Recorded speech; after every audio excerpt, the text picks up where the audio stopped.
اب آگے چلیے، آج کا جو ہمارا موضوع ہے شرک فی الحقوق، اس کے ضمن میں سب سے پہلی بات جو میں نے اپنی بالکل جو ابتدائی گفتگو تھی اس میں بھی عرض کر دی تھی، وہ یہ کہ یوں اگر ہم اللہ تعالیٰ کے حقوق کو شمار کرنے بیٹھیں تو وہ بے شمار ہو جائیں گے، لیکن ہمارے لیے بڑی آسانی ہے اس میں کہ جیسے کہ وہ کہتے ہیں کہ ہاتھی کے پاؤں میں سب کا پاؤں، اسی طریقے سے اللہ کا ایک حق ایسا ہے کہ جس میں اس کے سارے حقوق آ جاتے ہیں، اور وہ حق ہے عبادت۔ تو شرک فی الحقوق جو ہے وہ مساوی ہو جائے گا شرک فی العبادت کے۔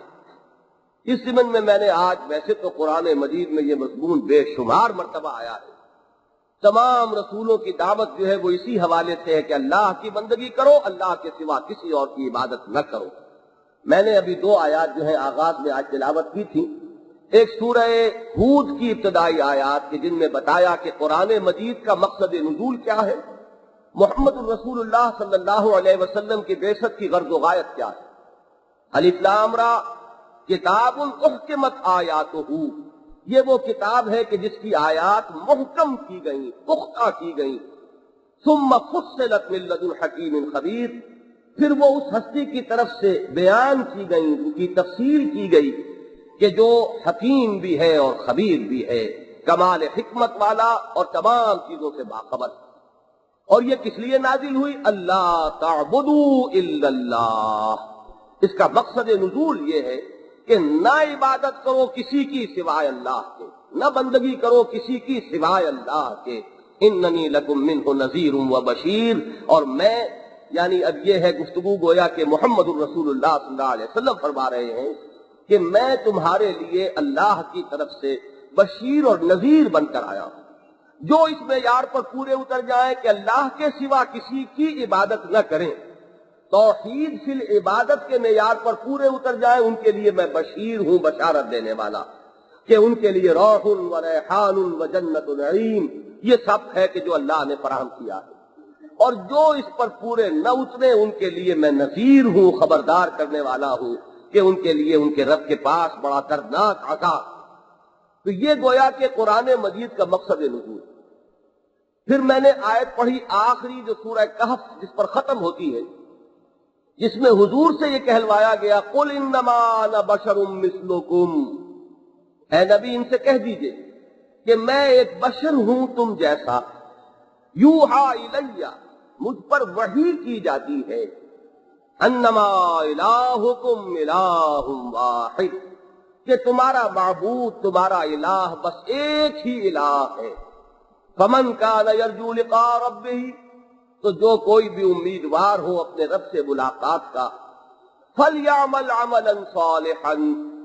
اسے ایک تو عمل کرنے چاہیے اچھے، دیکھے کہ وہ کیا لے کر اپنے پروردگار کے ساتھ ملاقات کرنے کا خواہش مند ہے، کون سے عمل لے کر پیش ہونا چاہتا ہے اپنے پروردگار کے حضور میں، ولا یشرک بعبادت ربہ احدا، اور دوسرے یہ کہ وہ اس شرط کو پورا کرے کہ وہ اپنے رب کی عبادت میں کسی کو شریک نہ ٹھہرائے۔ تو ہماری جو آج کی گفتگو ہے اس کا موضوع ہے شرک فی العبادت۔ اب اس شرک فی العبادت کو سمجھنے کے لیے ہمیں سب سے پہلے عبادت کو سمجھنا ہوگا، عبادت کیا ہے۔ اس موضوع پر اب ظاہر بات ہے کہ وقت کی تنگی کے باعث میں زیادہ تفصیلات میں نہیں جا سکتا، ویسے بھی مختلف مواقع پر یہ موضوع ہماری تقریروں میں آتا رہتا ہے۔ تنظیم اسلامی جس مقصد کے لیے قائم ہوئی ہے، کیونکہ بنیادی دعوت اس کی یہی ہے، لہذا جہاں کہیں گفتگو ہوتی ہے اس پر لازماً کچھ نہ کچھ بیان ہوتا ہے، لیکن بہرحال آج کی اس گفتگو کے لیے چاہیے کہ چند باتیں آپ اچھی طرح سمجھ لیں۔ عبد کہتے ہیں عربی میں غلام کو، بندے کو، عبادت غلامی اور بندگی۔ اور قرآن مجید کی جو آیہ مبارکہ ہے کہ وما خلقت الجن والانس الا لیعبدون، اس کا صحیح ترین ترجمہ نہ کہے ترجمانی کہیے جو شیخ سعدی نے کی ہے، وہ یہ ہے کہ زندگی آمد برائے بندگی، زندگی بے بندگی شرمندگی۔ لیکن یہ تو ہوا ایک لفظ میں اس کا مفہوم اور اس کا معنی۔ اصل میں عبادت کیا ہے، اس پر جو صحیح ترین اور جامع ترین باتیں ہیں وہ امام ابن تیمیہ رحمۃ اللہ علیہ اور حافظ ابن قیم رحمۃ اللہ علیہ نے یوں سمجھیے کہ دریا کو کوزے میں بند کیا ہے۔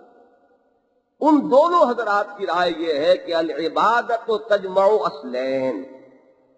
عبادت دو بنیادوں یا دو جڑوں کو اپنے اندر جمع کرتی ہے، یعنی اس کے دو اجزاء ہیں جو بنیادی اجزاء ہیں، ان دونوں سے مل کر یہ عبادت وجود میں آتی ہے۔ اور وہ دو کیا ہے؟ غایت الحب، ایک طرف تو انتہا درجے کی محبت ہو اللہ تعالیٰ کے ساتھ، غایت الحب مع غایت الذل والخضوع، اور اس کے ساتھ جمع ہو جائے انتہائی درجے میں اللہ کے سامنے بچھ جانا، اپنے آپ کو پست کر دینا، اپنی کوئی مرضی نہ رہے اللہ کی مرضی کے مقابلے میں، اپنی کوئی پسند نہ رہے اللہ کی پسند کے مقابلے میں، جو اللہ کو پسند ہو وہی اس بندے کو پسند ہو، جو اس کی مرضی ہو اسی پر وہ راضی ہو، جو اس کا حکم ہو بصر و چشم بجا لائے، اپنی زندگی جو ہے اس کی غایت ہی یہ سمجھے کہ اپنے رب کو راضی رکھنا ہے، اپنے آقا کو، اپنے مالک کو راضی کر لینا، اس کی رضا جوئی ہی میری زندگی کا مقصود ہے۔ جب یہ دو چیزیں جمع ہو جائیں گی، اس لیے کہ ویسے لفظ عبد جو ہے غلام کے معنی میں آتا ہے، اور غلامی کے اندر ایک جبر کا مفہوم ہے۔ دنیا میں جب بھی کوئی کسی کا غلام ہوتا تھا، یا اب بھی کوئی انفرادی غلامی کا دور کچھ ختم ہو گیا ہے، لیکن قومیں تو غلام ہوتی ہیں۔ ہمیں ابھی 34 برس ہی ہوئے انگریزوں کی غلامی سے نجات حاصل کیے ہوئے، لیکن اس غلامی میں جبر کا پہلو ہوتا ہے، یہ مجبوری کی غلامی ہوتی ہے، مارے باندھے کی غلامی ہے۔ دوسرا مسلط ہو جاتا ہے، کوئی اپنی مرضی سے غلام نہیں بنتا، لہذا لفظ عبد کے مفہوم میں چونکہ یہ جبر کا پہلو شامل ہے، لہذا جب دین کے اندر اللہ کی عبادت کا تصور زیر بحث آئے گا تو یہ صراحت ضروری ہوگی کہ اس میں غلامی کا وہ عنصر بتمام و کمال موجود ہونا چاہیے کہ جیسے ایک غلام اور جیسے ایک بندہ اپنے آقا کا مطیع فرمان ہوتا ہے، لیکن اس میں کوئی پہلو جبر کا نہ ہو، بلکہ محبت کے جذبے سے سرشار ہو کر، اپنے آقا اور اپنے معبود کی محبت کے جذبے سے سرشار ہو کر جب کوئی اپنے آپ کو اس کے سامنے لا ڈالتا ہے، بچھا دیتا ہے، اور اس کی بندگی اپنی آزاد مرضی سے اختیار کرتا ہے، جبر سے نہیں، تو یہ ہے عبادت۔ تو دو ہیں بڑی اہم بنیادیں، گویا کہ عبادت کے دو اجزاء سمجھ لیجئے، ایک اطاعت ہے، کلی اطاعت، اور ایک محبت ہے کہ جو اس اطاعت کی اصل روح ہے باطنی۔ ان دونوں کے اندر جو باہمی نسبت و تناسب ہے، اگر اسے سمجھنا چاہیں تو جیسے ہمارا یہ وجود ہے، یہ جسم ظاہری ہے، نظر تو یہی آتا ہے، وزن اسی کا ہے، 2 من کی لاش یہی ہے، لیکن اس میں جو اصل حقیقت ہے وہ جان ہے، وہ روح ہے جو اس کے اندر، وہ اسی کی وجہ سے یہ ہے، ورنہ تو یہ متعفن ڈھیر بن جائے گا، قریب ترین اجزاء جو ہیں، میرے اپنے بچے جو ہیں وہ مجھ سے دور بھاگیں گے۔ تو اصل میں جو کچھ ہے میرا یہ وجود، وہ میری اس جان سے ہے۔ میں یہاں لفظ روح کو جان کے ہم معنی کے طور پر استعمال کر رہا ہوں اس وقت، وہ دوسری بحثیں ذہن سے نکال دیجئے، جو غلط العام تصور ہے اس کے تحت میں نے یہ الفاظ استعمال کیے ہیں۔ تو وجود ظاہری ہے جو نظر آئے گا، تن و توش اسی کا ہے، نگاہ میں وہی آنے والا ہے، وزن اسی کا ہے، لیکن جس نے اس کو اصل میں کوئی اہمیت دی ہے وہ روح باطنی ہے جو اس میں سرایت کیے ہوئے۔ بالکل اسی طرح عبادت کا جو اصل جسد ہے وہ تو ہے اطاعت۔ نظر تو یہی آئے گا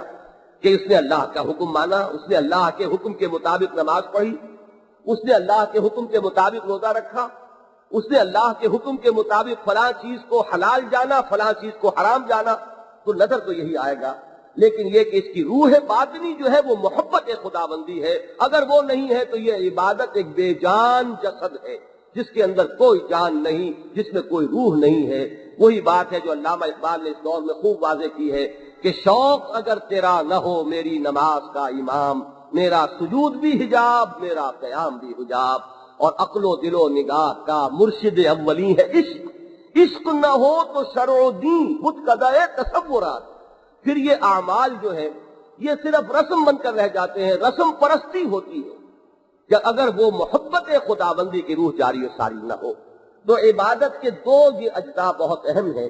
ایک اس کا ظاہری اور اس کا بڑا نمایاں پہلو جو ہے وہ ہے اطاعت کلی، اور دوسرے ہے محبت خداوندی۔ تیسری چیز عبادت کے ذیل میں آئے گی کہ کچھ مراسم عبودیت ہیں، اپنی بندگی کو ظاہر کرنے کے لیے انسان کا ہمیشہ سے یہ قاعدہ رہا ہے کہ تعظیم کے لیے، اپنی نیاز مندی کے اظہار کے لیے وہ کچھ صورتیں اختیار کرتا ہے۔ مثلا جس کی تعظیم مقصود ہے، دست بستہ اس کے سامنے کھڑا ہوگا، بادشاہوں کے سامنے اسی طرح کھڑا ہوا جاتا ہے، سینہ تان کر نہیں کھڑا ہوا جاتا بلکہ جھک کر کھڑا ہوا جاتا ہے۔ پھر یہ کہ مزید تعظیم مقصود ہے تو آپ رکوع کرتے ہیں۔ پھر یہ دنیا میں ہمیشہ رہا ہے، جس کی تعظیم کرنی ہے، سورج کی تعظیم مقصود ہے، سورج کے سامنے سرنگو ہو جائیں گے، سر بسجود ہو جائیں گے۔ تو یہ جو ہے ظاہری اعمال ہے جس میں کہ اس عبادت کے جذبے کا اظہار ہوتا ہے، اس کو ہم کہیں گے یہ مراسم عبودیت ہے۔ تو عبادت کے ذیل میں تیسری بحث جو آئے گی وہ مراسم عبودیت۔ چوتھی بحث آئے گی کہ عبادت میں جو اس کا اصل جوہر ہے، جو اس کا لب لباب ہے، جو اس کا اصل خلاصہ ہے، وہ کیا ہے؟ وہ ہے دعا۔ کسی ہستی کو پکارا جاتا ہے مشکل کشا سمجھ کر، حاجت روا سمجھ کر، تکلیفوں کا دور کرنے والا سمجھ کر، اسے قادر مطلق سمجھتے ہیں تو اسے پکارتے ہیں، اسے سمیع اور بصیر سمجھتے ہیں تو اس کو پکارتے ہیں، یہ سمجھتے ہیں کہ وہ ہماری تکلیفیں رفع کر سکتا ہے تو استغاثہ کرتے ہیں، استدعا کرتے ہیں۔ تو دعا جو ہے حضور نے فرمایا الدعاء هو العبادہ، الدعاء مخ العبادہ، عبادت کا جوہر جو ہے وہ دعا ہے اور دعا ہی اصل عبادت ہے۔ اور آخری بحث پانچویں جو آئے گی عبادت میں وہ یہ ہے کہ کوئی عبادت اللہ کو قبول نہیں ہے جب تک کہ اس میں خلوص اور اخلاص نہ ہو۔ خلوص اور اخلاص کی ضد کیا ہے؟ ریاکاری، دکھانے کے لیے کرنا، لوگوں کو دکھانا۔ کسی کے ساتھ ایک لفظ آتا ہے سمعہ، ریا ہے دکھانا، سمعہ ہے سنانا۔ تو ریا و سمعہ جب آ جائیں گے عبادت میں تو یہاں پر عبادت کی جو اصل شرط ہے قبولیت کی وہ ختم ہو جائے گی۔ چنانچہ قرآن مجید میں اس کو بھی واضح کیا گیا وَمَا أُمِرُوا إِلَّا لِيَعْبُدُوا اللَّهَ مُخْلِصِينَ لَهُ الدِّينَ حُنَفَاءَ، اور انہیں تو حکم اسی بات کا دیا گیا تھا کہ وہ اللہ کی بندگی کریں اس کے لیے خلوص اور اخلاص کے ساتھ، اپنی پوری اطاعت اور غلامی اور دین کو اس کے لیے خالص کرتے ہوئے یکسو ہو کر۔ اگر اس میں کہیں کسی کو دکھانا بھی شامل ہو گیا، کچھ سنانا بھی شامل ہو گیا، کچھ لوگوں سے اپنی تعریف کرانا بھی مقصد کے طور پر سامنے ہوا، کوئی دنیاوی اس سے منفعت حاصل کرنا بھی اگر پیش نظر ہے تو وہ خلوص اور اخلاص جو ہے وہ ختم اور ریا اور سمعہ اس کے اندر آ جائیں گے، اور وہ عبادت جو ہے اللہ تعالیٰ کے ہاں مردود شمار ہوگی، مقبول نہیں ہوگی۔ تو یہ پانچ عنوانات ذہن میں متعین کر لیجئے کہ عبادت کے یہ پانچ پہلو کہہ لیجئے، پانچ اجزاء کہہ لیجئے۔ اطاعت نمبر 1، محبت نمبر 2، مراسم عبودیت نمبر 3، دعا کا جوہر، عبادت کا جوہر دعا،